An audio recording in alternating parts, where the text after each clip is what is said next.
Hey, it's Ollie from the Golf Community. Sorry, I don't have my mic with me today, so it's a little bit windy. I'll stand a little bit closer. We've got the Trash Panda inner core. It's finally here, made of 100% recycled plastic. So that's pretty cool. I'm gonna throw it here on the Amateurs hole-in-one and let you guys know what I think. Let's throw it and let's talk.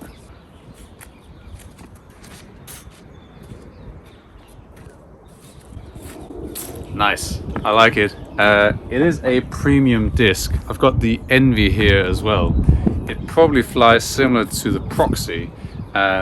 Just for comparison, it flew nice and straight and actually flipped a little bit on me, which follows the flight numbers pretty closely. In terms of the feel, it is similar to the Neutron plastic, but I guess this has got more, the Neutron's got more grip, so it's a little bit slicker.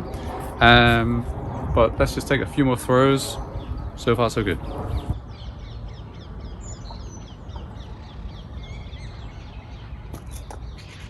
So let's just talk about the stamp here for a second. Well, the lack of stamp, so the no stamp, because that's the most wasteful part of a disc that cannot be recycled and produces a lot of waste. But on the inside here, I'll just throw it into the mud. Check out that. That's pretty cool. So they used the injection molding there as part of the design, which is really, really clever, I think. It does have a bit of flashing on the side.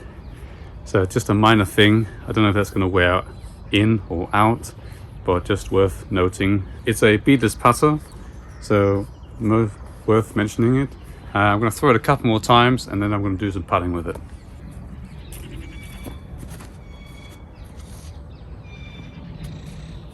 That's right there. I'm just going to compare it to the Envy for a second.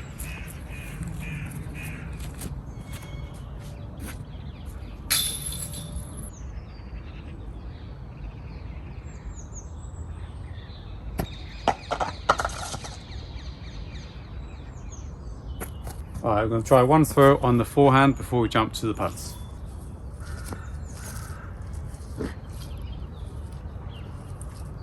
So it is a little bit flippy, but does come back towards the end. Obviously I'm not throwing full power here either, but again, just worth noting.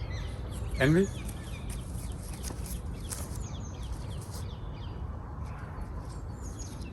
So again, the Envy is probably not the best comparison for this disc. I think it's probably more similar to the Proxy.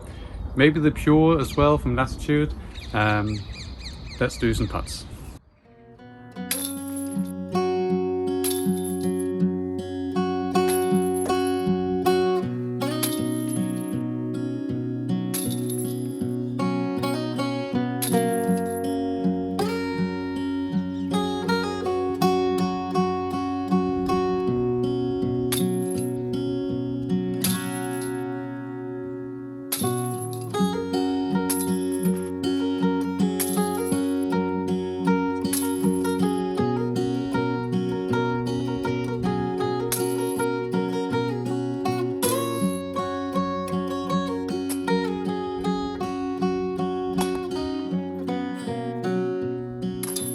So before we finish up the video here, I'll give you my final thoughts, but let's throw it as far as I can and just watch it turn. It's quite an unstable disc, so when you throw it, it should hold.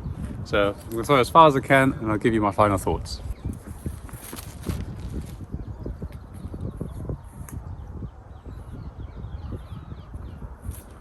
So overall, I'm really happy with the disc. I think it's great. Am I going to bag it? I'll probably, yes, temporarily. I'll want to try it out a bit more. It does actually have a slot in my bag for being an understable putter approach disc. I won't be putting with it, but I will be using it for understable approach shots or understable sort of short shots. I think it's a really good disc. I think you guys should definitely check it out. I think it's pretty awesome that Trash Panda are making recyclable discs, and I hopefully other people will focus more attention on making disc golf more sustainable. I think it's a must, since all the discs that we use are just made out of plastic and can't really be reused. I think that bigger manufacturers will eventually have a buyback scheme at some point where they get discs back and then they just chop them up and reuse the plastic somehow. I think some disc golf manufacturers already sort of do this in-house, but it'd be cool to sort of give them back, or once you're used to them, have sort of some kind of recycling process. And I think Trash Panda is going to lead the way in doing that. So it'll be interesting to see how the inner cores, how they are in a year's time, or 2 years, 3 years, 5 years. Are they then gonna, like, once it's too beaten in or broken, or you know, what can you do with it? You just take it to your local recycling center and they just trash it? Can you put it in your recycling at home? I think it's a great disc, so good job to Trash Panda for making the first putter disc, and I look forward to seeing what they come out with next. So have a look out on the horizon for that. Whatever hint that is, I don't know. Anyways, comment down below, subscribe, like if you haven't already, and I'll see you guys next video.